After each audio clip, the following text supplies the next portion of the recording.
Then there are a few different ways that you can get into the trunk. You can use the key fob to do it. There's a button just to the left-hand side of the steering wheel. The Ioniq 6 also has the smart trunk feature. So as long as you've got the fob on you, you get 15 feet away for about 10 to 15 seconds, walk up to the back, automatically pops open. It's amazing. And then just to the right-hand side of the backup camera, there's a button there that you can push in order to get into the trunk instead. And when I first popped this trunk open, I was surprised at how much space is actually back here. But feature-wise, there isn't really much. There's nothing really off to the right side, nothing off to the left side.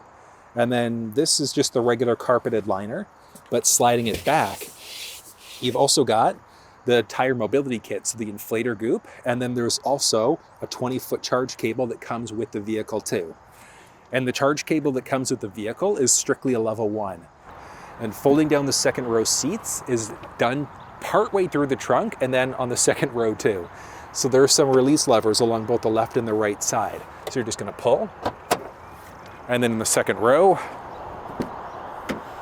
just going to drop the seat.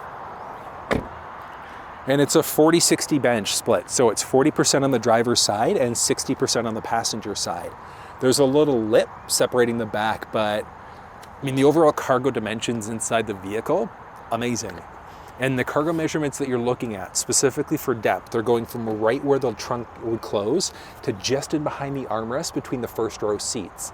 So if the driver's seat, passenger seat are plus or minus, you're gonna gain or lose a few extra inches just depending on how far forward those seats are. But still, if you need the space, the boot in the Ioniq 6 has you covered.